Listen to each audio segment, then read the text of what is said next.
Hi, friends. Doc South here. Another window of opportunity here for you. A neat little blurb. Actually, it's hot off the press. Yeah, yeah. It's got that new blurb smell to it too. Yeah. And I thought you might like it, especially since we're getting near. People kind of get a little introspective as New Year's approaches. What can they do different? Resolutions, all that stuff. And this one might be a nice exercise in positivity, and I thought you'd like it. Well, let's read it. It's a little bit on the long side. I hope you brought refreshments. Okay, good. What do you got? Oh, deviled eggs. Oh, they're my favorite. Good. Okay, cookies too. Yeah, oatmeal. I got coffee if you want. Yeah. Okay. There you go. Mm. Yeah, that's good. Okay, well, here we go.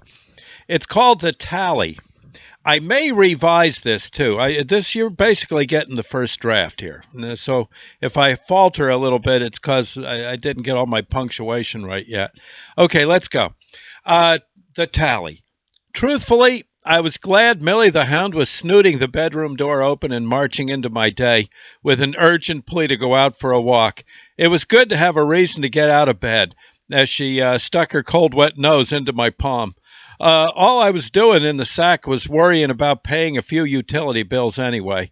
I was wondering if my upcoming paycheck would be enough to cover the electric company and leave enough in the cyber coffers for fuel oil. Walking her would be a nice break from the confusion. Millie stepped from one paw to the other as I swung into action and got my duds on.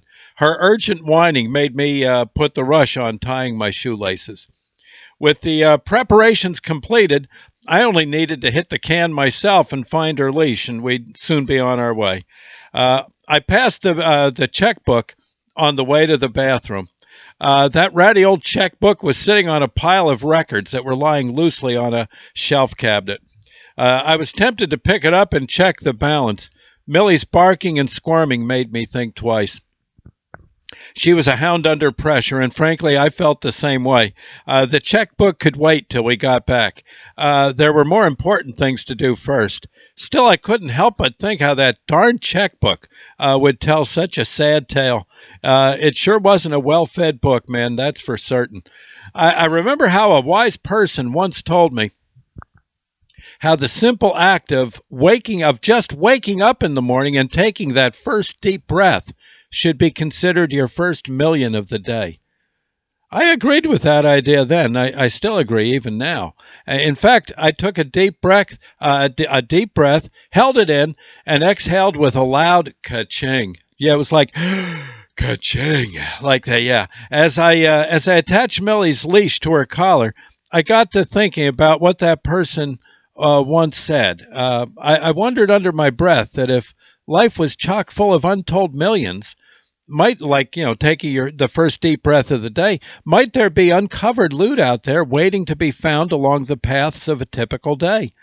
I decided to see how much I could find as Millie and I walked around the yard on our morning walk. I waved goodbye to the checkbook as the hound and I began our treasure quest. The first jewel in the treasure chest, in my opinion, was Millie herself. With her leash in my hand, I thought how that four-legged, lop-eared basset hound of ours was a wise investment. A mere bag of shells was about all it cost to adopt her. The joy she's brought into our lives with all the stuff she pulls would be difficult to add up. Honestly, I think I could get a booth at a church carnival or something, a county fair, and easily get $5 a minute to let people scritch her ears or rub her belly. It's therapy for stress. Talk about a renewable resource. She always gets petted. She loves getting petted, too. She never tires of it at all. Are you ready for this? That dog of ours, is worth at least $1 million, maybe more.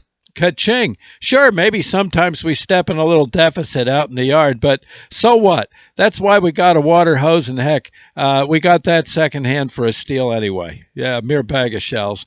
Let's see. Just outside the door, I stopped to take in a nice deep breath. The sewage plant Upstream must have been on low sludge mode, so the air was fresh and sweet.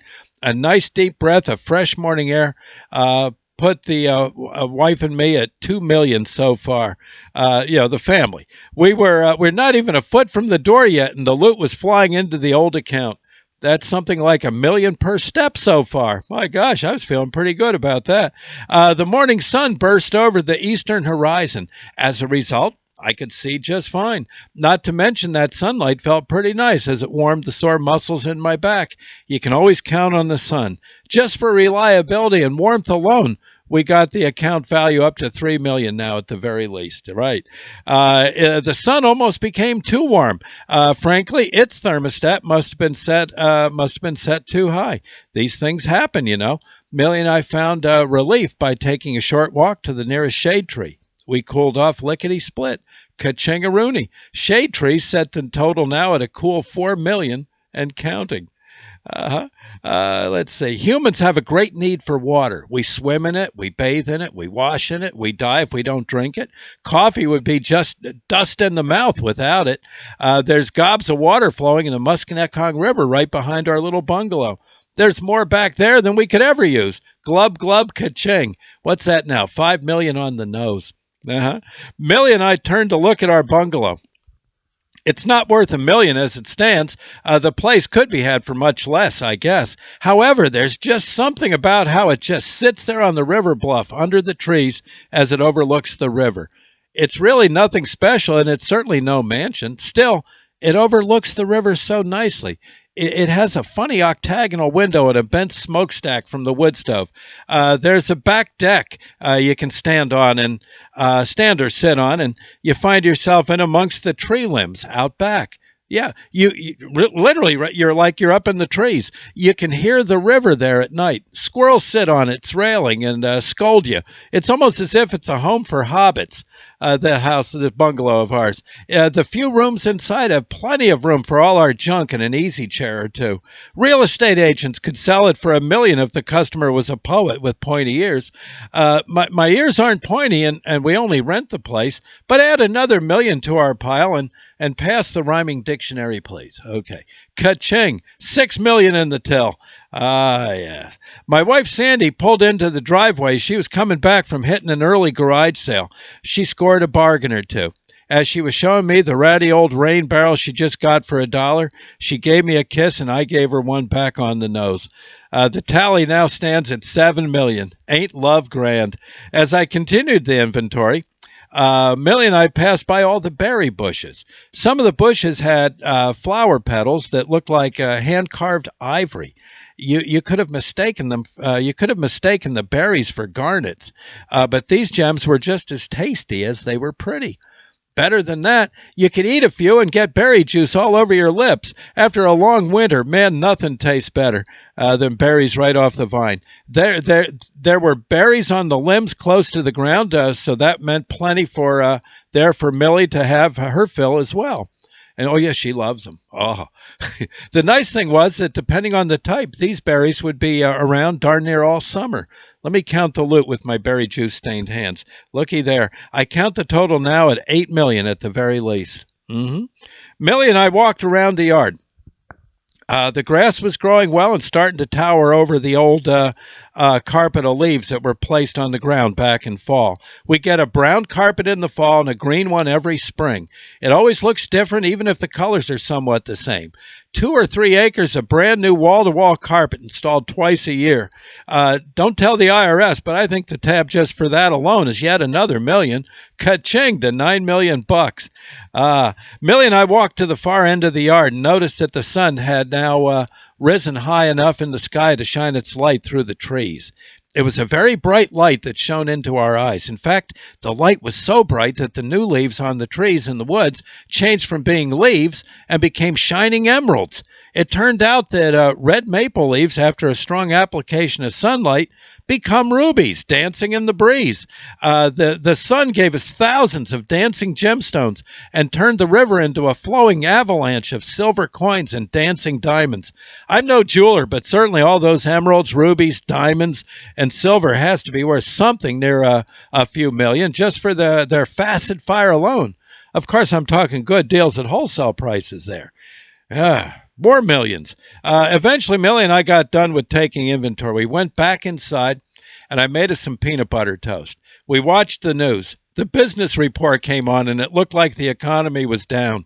Millie barked at me. She wanted me to change the channel to the SpongeBob show. That turned out to be a better idea. We started laughing and barking wildly, and that ran the tally well over the positive future reports. The economy sure was looking up. We went to the kitchen and made some more toast, more peanut butter toast, and really poured on the peanut butter this time. We went back, we went out into the deck and said thank you to God and his angels. Millie barked her prayers too. Yeah, ka-ching. I know. Well, anyway, ka-ching to you too, friends. May you have a very ka-ching new year, and hopefully full of these nice video blurbs too. I'll tell you, I'm enjoying doing these. I hope you're liking them too. Okay. Anyway, God bless. We'll see you later, and take care.